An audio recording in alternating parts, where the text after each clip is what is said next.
HSTV, inspiring wellness.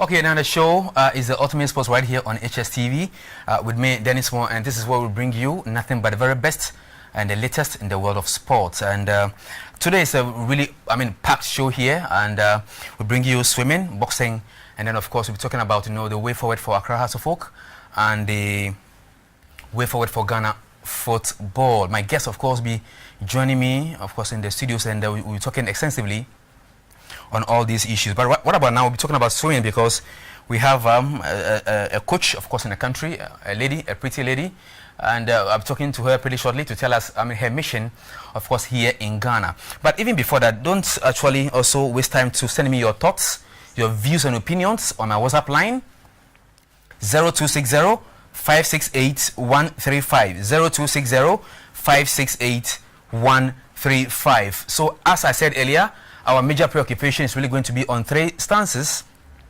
swimming, boxing, and then we'll talk about the way forward for Ghana football. My guest, of course, will be Neil Armstrong Motagbe, the former MD of Accra Hearts of Oak, and of course a marketing consultant. So Neil will be right here in the studios, of course, in HS Television. But what about now? We talk swimming, one of the most popular sports in the world, and I really love swimming. Welcome to the show, lady. Thank you. What's the name? Verena Meisinger from Germany. From Germany? Yeah. Which part of Germany? I'm from the south, Bavaria. Bavaria? Yeah. Okay, I was in somewhere Hamburg. Ah, yeah. But I don't know how to swim. Oh, that's bad. In Germany, we also have a sea, like in Ghana. So many people know how to swim. So tell us, what's your mission in Ghana? In Ghana, I'm here for volunteering with the organization Emerge Youth Sports. And I want to teach the children how to swim, because on the one side it's very funny and on the other side very healthy, and of course in some situations also important for your life. Interesting. Swimming. Is swimming so important for everybody? Because you know what, I'm saying this because there was a time I nearly drowned. So I found it very difficult to distinguish between swimming and diving. Are they two different things? Yeah, of course. The one is on the surface, the other one is down. Okay. And I think if you're living like here in Ghana near the sea, it's very important to know how to swim, because one day all people want to go to the beach and swim in the sea, and if you then don't know how to swim, it's rather risky. Yeah. Are you following the ongoing, and let me say, they just finished Youth Olympics in Argentina? Ghana went there. We by one of the finest swimmers in Ghana, Abeku Jackson. Were you following that particular event? Sometimes, yeah, a bit. And how did you assess Abeku Jackson? Have you heard of him before? To be honest, not. But have you seen some swimmers in Ghana since you came over? Have you seen some Ghanaian swimmers since you came over? No, not really. I'm just working with the kids who experience the water for the first time. Do they pay? No, it's for free. Why? Why free? Yeah, in Ghana, nothing is for free. Yeah, that's why I came here, because I don't want the poor people that don't even have that much money, and I also want to swim. And it's sometimes that the families think that kids have to do some more important things like selling stuff and getting money for the family, and if they have to pay money for the sports of their kids, they wouldn't allow it, and that's why we want the kids to do it, and that's why we don't take money. Interesting. Currently you're watching on your screens, some videos of kids swimming, and this is one of the most interesting and, let me say, one of the most, very, very good thing to do right here in Ghana. Kids, just, taking to swimming. But let me come back to you again. Ghana is not noted for swimming, to be fact. Now, in Ghana, we have and swimming happens to be one of them. And with regards to the Ghana Olympic Committee, swimming has featured